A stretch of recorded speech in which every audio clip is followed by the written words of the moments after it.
오늘 함께 묵상할 본문은 누가복음 11장 37절로 54절입니다. 먼저 영상을 멈추시고 성경책이나 영상 제목 아래 첨부된 말씀을 읽으신 후에 계속 묵상하겠습니다. 오늘 본문에서 예수님은 바리새인의 청함을 받고 점심 식사를 함께 하게 되었습니다. 그런데 예수님이 식사 전에 손을 씻지 않은 것을 두고 바리새인이 이상하게 여겼다는 겁니다. 율법에 맞지 않는 거죠. 그랬더니 예수님께서 바리새인들의 위선에 대해 말씀하시면서 화 있을진저라고 저주하는 말씀을 여러 번 반복합니다. 물론 예수님의 말씀은 손을 닦지 않아도 괜찮다 그런 말은 아닌 거죠. 식사 전에 손을 씻는 것은 위생을 위해 필요한 부분이긴 하지만 그것으로 비난과 정죄를 하는 것은 옳지 않습니다. 예수님께서는 바리새인들의 내면과 겉모습이 다른 것에 대해 책망하고 있습니다. 함께 말씀을 보면서 은혜를 나누기를 원합니다. 첫째는 마음의 진실함이 중요하다는 것입니다. 예수님께서는 바리새인의 위선을 책망하셨습니다.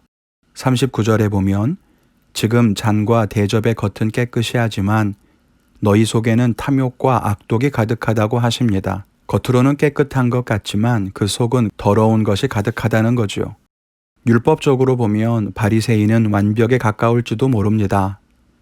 42절에 박하와 운향과 채소의 11조는 드린다고 하는데 이런 작은 채소의 11조에 대해서는 율법의 규정이 없습니다. 그러니 이 말은 율법에서 정하지도 않은 작은 것까지도 11조를 철저하게 지킨다는 거죠.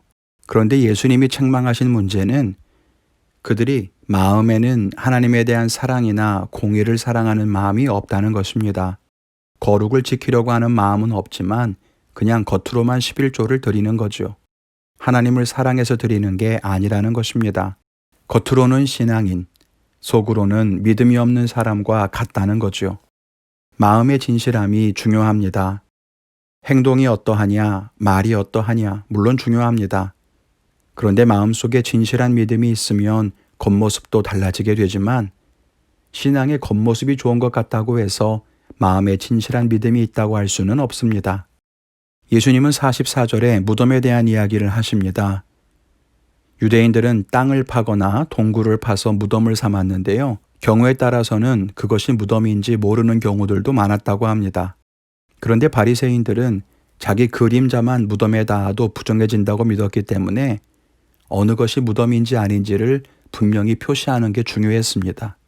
그래서 무덤의 겉을 1년에 한 번씩 회칠함으로써 여기가 무덤이다라고 하는 걸 표시한 거예요.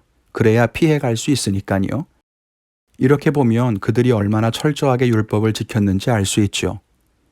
그런데 예수님 말씀을 보면 정작 바리새인들이 보이지 않는 무덤 같다는 것입니다.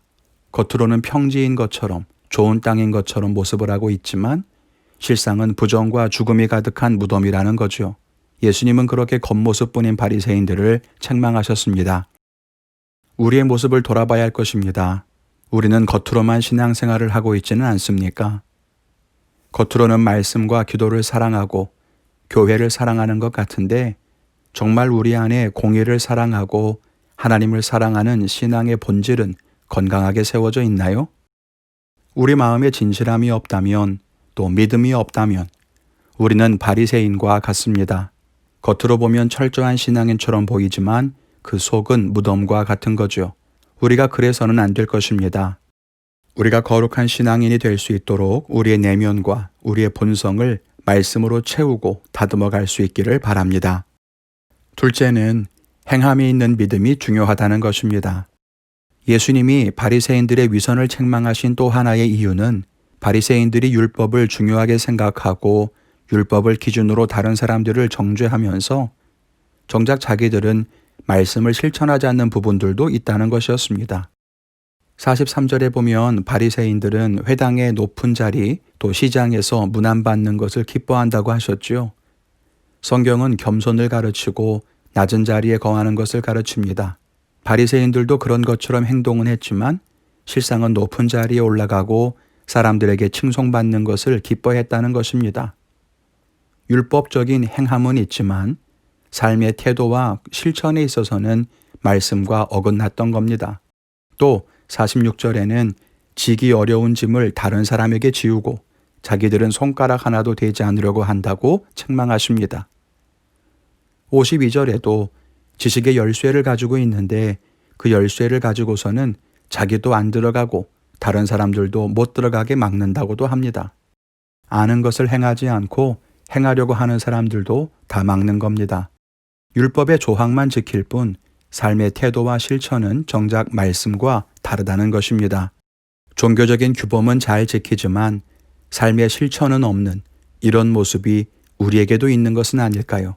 우리는 진정한 행함이 있다고 할 수 있습니까? 우리는 주일이 되면 예배의 자리를 찾습니다. 11조를 철저하게 하고 성경을 읽고 구제헌금과 선교헌금도 구별해서 드립니다. 봉사도 해야 하니까 교회 부서에서 열심히 섬깁니다. 그러면 우리는 행함이 있는 신앙생활을 하고 있는 걸까요? 우리는 말씀을 따라 사랑을 실천하고 있습니까? 용서하라는 말씀대로 미워하는 사람을 용서했습니까? 높은 자리에 올라가거나 칭찬받는 자리를 피하고 남 몰래 섬기는 것에 힘쓰고 있습니까? 어쩌면 우리의 신앙생활도 종교적인 규범에만 집중되어 있지는 않을까요? 만일 그렇다면 우리는 양분된 신앙생활을 다시 조절해야 합니다. 물론 그렇다고 해서 종교적인 규범이 의미가 없다는 말은 아닙니다. 예수님도 그렇게 말씀하진 않으셨어요. 42절에 보면 이것도 행하고 저것도 버리지 말아야 한다고 합니다. 이것도 행하고 저것도 버리지 말아야 한다고 했습니다. 결국 예수님의 말씀은 율법의 본질을 가르쳐 주신 거죠. 율법의 정신을 잃지 말라. 그리고 율법을 종교 규범으로만 지킬 것이 아니라 우리의 가치관이 바뀌고 우리의 생각과 마음, 말과 행동이 모든 면에서 하나님의 말씀대로 세워져야 한다는 것을 가르치신 것입니다. 우리를 바라보실 때에 예수님은 어떻게 평가를 하실까요? 코로나 사태로 인해서 우리의 종교적인 행함은 멈춘 것처럼 보이기도 합니다. 그러나 그렇다고 해서 우리가 말씀대로 살 수 없는 것은 아닙니다. 여전히 말씀은 우리 삶에 역사하시고 우리는 그 말씀을 지키며 살아가야만 합니다.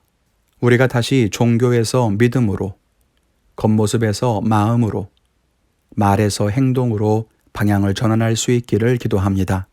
오늘 말씀을 묵상하면서 저는 바리새인을 향한 저주 가운데 제일 마지막 열쇠를 가지고서 너도 들어가지 않고 다른 사람이 들어가는 것도 막는다는 말씀이 가슴에 박힙니다.